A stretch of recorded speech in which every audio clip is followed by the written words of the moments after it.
નમસ્કાર, સ્વાગત છે આપનું એબીપી અસ્મિતામાં। હું છું ગીતા બખાડિયા। રથયાત્રા દરમિયાન અમદાવાદ પોલીસની કામગીરીની પ્રધાનમંત્રી નરેન્દ્ર મોદીએ કરી પ્રશંસા। નાયબ મુખ્યમંત્રી હર્ષ સંઘવીએ કરેલી પોસ્ટને પ્રધાનમંત્રી નરેન્દ્ર મોદીએ રીપોસ્ટ કરી। રથયાત્રાના રૂટ પર સફાઈ અને સ્વચ્છતા અભિયાન ચલાવવા બદલ પ્રશંસા કરવામાં આવી। રથયાત્રાના રૂટને સ્વચ્છ કરી અમદાવાદ પોલીસે ઉત્કૃષ્ટ ઉદાહરણ પૂરું પાડ્યું। ગઈકાલે રથયાત્રા દરમિયાન પોલીસની ઉત્કૃષ્ટ કામગીરી રહી। માનવીય અને સંવેદનશીલ અભિગમ સાથે પોલીસની કામગીરીને સાર્વત્રિક આવકાર મળી રહ્યો છે। અમદાવાદ, ભાવનગર, સુરત, પાટણ સહિત અનેક ઠેકાણે ભગવાન જગન્નાથજીની રથયાત્રા નીકળી હતી। તો રથયાત્રા દરમિયાન જ્યારે પોલીસની આ કામગીરી છે તેની પ્રધાનમંત્રી નરેન્દ્ર મોદીએ પણ પ્રશંસા કરી છે। વધુ વિગતો મેળવે સંવાદદાતા કુશાંગ અત્યારે આપણી સાથે જોડાઈ ચૂક્યા છે।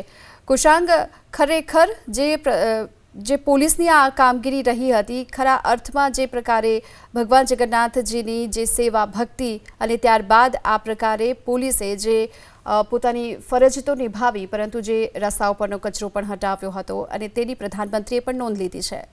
ગીતા, સ્વાભાવિક રીતે રથયાત્રા પહેલાથી લગભગ 4-5 મહિના પહેલાથી પોલીસ તરફથી એ તૈયારીઓ કરવામાં આવતી હોય છે અને કસોટી તે દિવસે હોય છે જ્યારે રથયાત્રા નીકળતી હોય છે।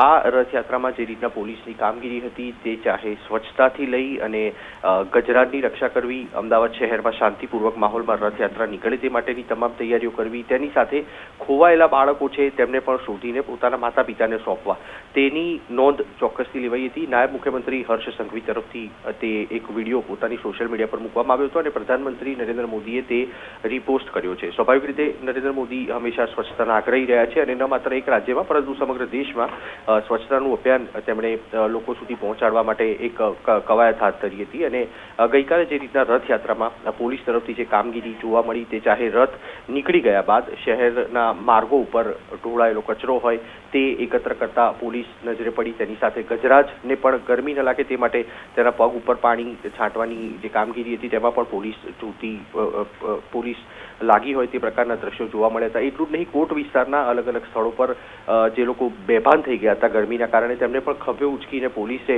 108 સુધી પહોંચાડવામાં પણ મહત્વની ભૂમિકા નિભાવી હતી। એટલે પોલીસની જે કામગીરી હતી તે ચોક્કસથી પ્રશંસનીય હતી અને આ જ આખો વિડીયો નાયબ મુખ્યમંત્રી હર્ષ સંઘવીએ પોતાના સોશિયલ મીડિયા પર મૂક્યો હતો, જેને પ્રધાનમંત્રીએ પણ રીપોસ્ટ કરી અને પોલીસની કામગીરીને બિરદાવી છે અને આ કારણથી થઈને પોલીસની કામગીરીનું મહત્વ છે તે આગવું થઈ ગયું છે।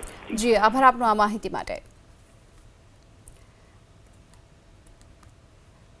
તો રથયાત્રાના રૂટ પર સફાઈ સ્વચ્છતા અભિયાન ચલાવવા બદલ પ્રધાનમંત્રી નરેન્દ્ર મોદીએ આ પ્રશંસા કરી છે અને જે વિડીયો છે તેને રીપોસ્ટ પણ કરવામાં આવ્યો છે, કારણ કે રથયાત્રાના રૂટ પર જે કચરો ફેલાયો હતો તેને સ્વચ્છ કરી અમદાવાદ પોલીસે એક ઉત્કૃષ્ટ ઉદાહરણ પૂરું